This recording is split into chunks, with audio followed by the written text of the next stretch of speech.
18 groceries. That's my whole week. And my family eats out of that list all year long. Now I know how that sounds, but I've been buying this same list a long while, and it was never the food running my bill up. It was the boxes on the shelf beside it with the cooking already done. So here's all 18, and I'll tell you what gets made out of them as we go. Number 1, olive oil.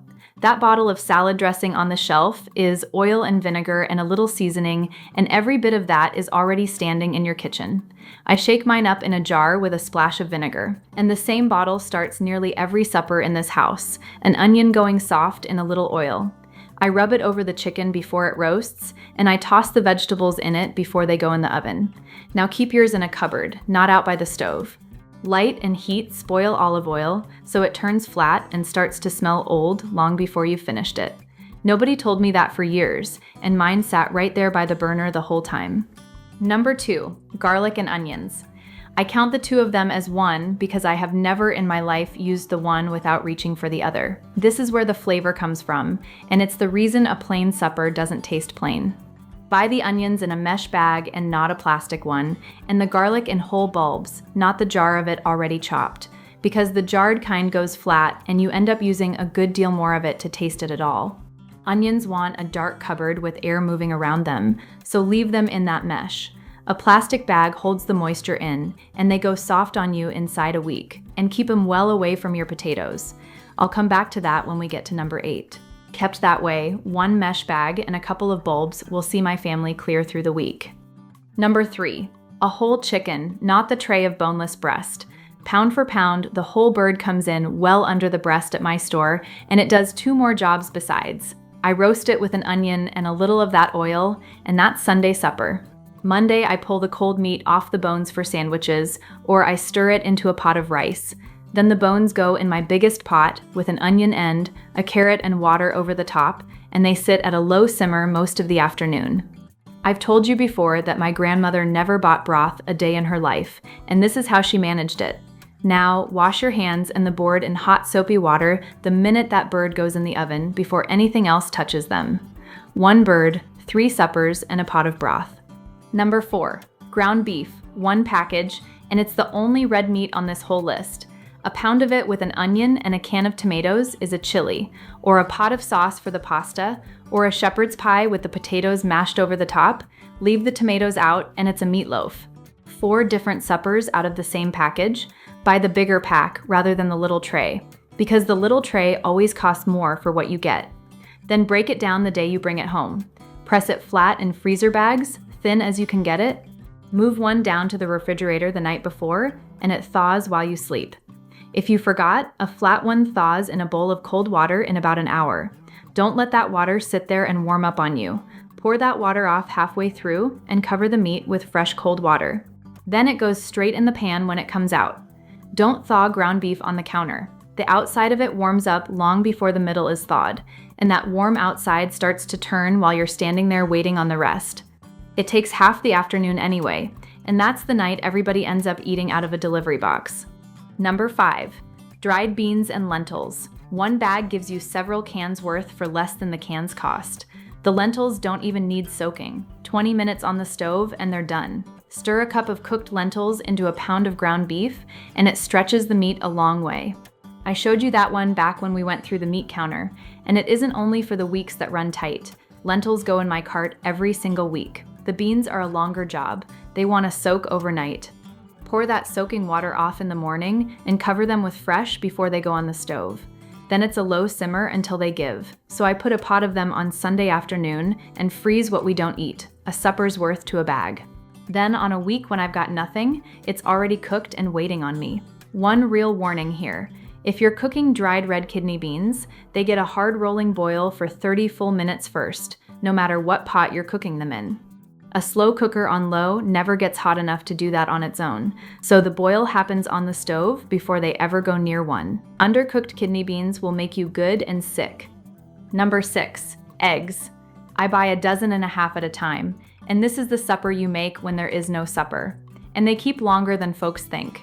That date on the carton is the store's date, not the day the egg goes bad, and a good one sits in the refrigerator for weeks past it. Here's how you check. Set the egg down in a glass of water. Lying flat on the bottom, it's fresh. Standing up on end, it's older, so use that one first. Floating on top, older still, crack that one into a bowl on its own and give it a smell, and if there's anything off about it, out it goes. And then supper is whatever's around. Eggs scrambled through the vegetable that's going soft. A pan of eggs and potatoes on a Tuesday when nobody has anything left. And put the eggs away in their carton, up on a shelf, and not in the door. The door is the warmest spot in the whole refrigerator. Number 7, canned fish.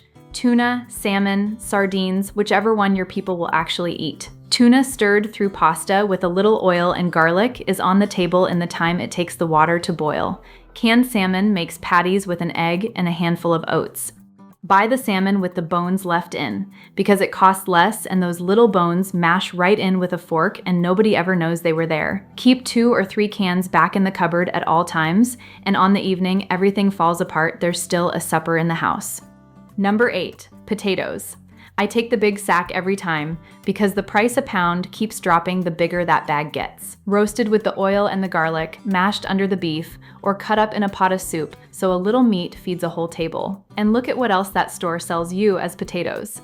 The frozen fries, the box of instant mashed, the little tubs of potato salad, same potato underneath. Every time, only it's been peeled and cut and priced up before it ever reached the shelf. Keep yours somewhere dark and cool with a little air around them, in the paper sack they came home in. And here's what I promised you back at number 2. Onions and potatoes cannot share a bin. Onions give off moisture and gas as they sit, and the potatoes take it up and sprout. If one has gone green under the skin, cut that part away good and deep, and if it's green all over, throw it out. Number 9, carrots, cabbage, and celery. A whole head of cabbage will sit in my refrigerator for weeks and still be crisp. I've bought a bag of greens the very same day, and it turned on me before the week was out. That was money I'd already spent.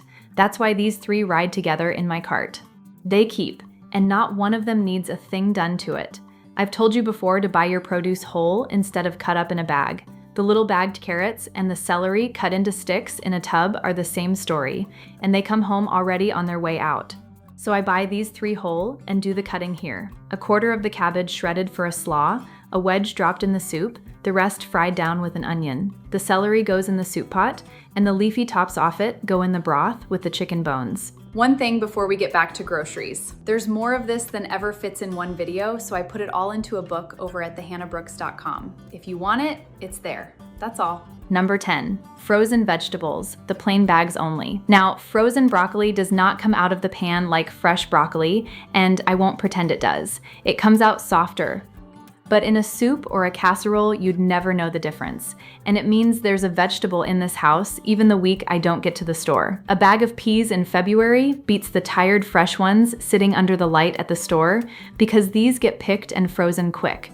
Peas, corn, green beans, spinach, whatever is cheapest that day. A handful goes into the rice, the soup, the pasta, the eggs. Leave the ones with the sauce and the seasoning on the shelf because you're paying for butter and salt you could add to the vegetables yourself at home. Number 11, canned tomatoes. I haven't bought a jar of pasta sauce in years, and this can is the reason. 2 or 3 of them go in my cart every week. A can of tomatoes, an onion, a couple cloves of garlic, a spoonful of oil, and a little salt, simmering away while the water comes to a boil.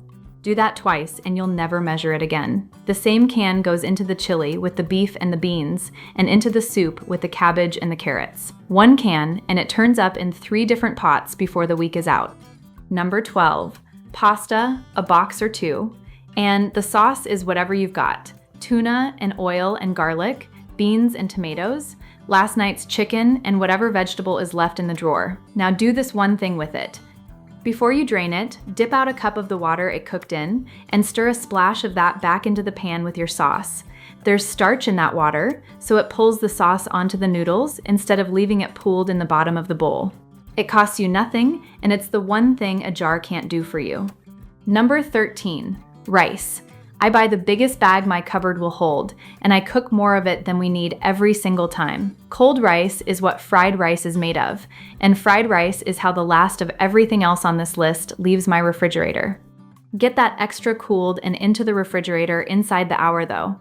Spread it out in a wide dish and it cools quick. Don't leave the pot standing out on the stove all evening, and never overnight. One more thing if you buy brown. Brown rice has a bran layer on the outside of it, and there's oil in that bran. Oil goes bad, so brown rice won't sit a year in the cupboard the way white will. Buy the brown in a bag you'll finish inside a couple of months. Number 14, oats. The big round canister of old-fashioned rolled oats. Breakfast is the half of it everybody already knows about. Oats are also an ingredient. Half a cup goes into a meatloaf or into those salmon patties and holds it all together the way breadcrumbs do. And you never bought breadcrumbs. They go in cookies. That canister sits open on my counter more days of the week than it sits shut. And the instant packets in the little envelopes are the same thing, only somebody cut those oats finer, stirred the sugar in, and charged you for the envelope. Number 15, flour. This is the one that surprises people, and I buy 5 pounds at a time. One paper sack of flour takes the place of a whole row of boxes up on the store shelf. Pancakes on a Saturday morning, biscuits to go under the chicken, a pizza dough on a Friday night. It thickens the gravy and the soup, and it breads whatever wants breading. Every one of those has its own box up on a shelf at a price that has nothing to do with flour. And I know what somebody is already typing down there. There's no bread on this list. There isn't, and that's on purpose, because bread is one of the things this sack turns into. Keep it sealed up tight in a container somewhere cool. Flour left warm in a paper sack is how a house ends up with weevils, and flour that gets them goes straight in the trash. White flour will keep the better part of a year in that container. Whole wheat won't, for the same reason as the brown rice, so buy that one small. Number 16, milk. The plain jug and only as much as my house drinks in a week. Buy ahead on this one and it turns before you get to it. And walk past the little bottles of chocolate milk and the coffee drinks standing beside them in that cold case, because you're paying a good deal more there for something you could stir into the plain jug at home. Now when you get it home, the jug doesn't belong in the door, same as the eggs. Put it on a shelf toward the back, and it holds a good while longer. And if the jug is still half full come Friday, that's what pancakes and a pot of oatmeal are for, and it bakes up fine right to the day it turns. Number 17, butter and cheese. Buy the butter when it goes on sale and put the extra in the freezer, because butter freezes perfectly and comes back exactly as it went in. The cheese comes home as a block and gets grated at the counter. And go for the sharp over the mild.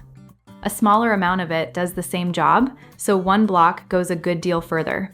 I never think of these two separately because they're both doing the same job at my table. A little butter on the vegetables, a little cheese through the eggs or over the pasta, and nobody notices that supper cost almost nothing. That's what makes plain food worth sitting down to. Number 18, fruit. And this one isn't one thing at all. Whatever fruit is cheapest that week. That's the whole instruction. Not the fruit you wrote down at home. The fruit that's piled up by the door with a sign on it, because that's the one that just came in. At the tail end of summer up here, that's peaches and melons, with the first apples coming in behind them. Come January, it's oranges and bananas and whatever's in the freezer case. Set it out in a bowl where people walk past it, because a bowl on the table gets eaten and a bag in the crisper drawer gets thrown away. And when it starts to go soft, it isn't wasted. It goes in the oats, or into a crumble with the flour, or into the freezer for later. I used to buy fruit because it was written down on my list. I've thrown more of it out than I care to admit to you.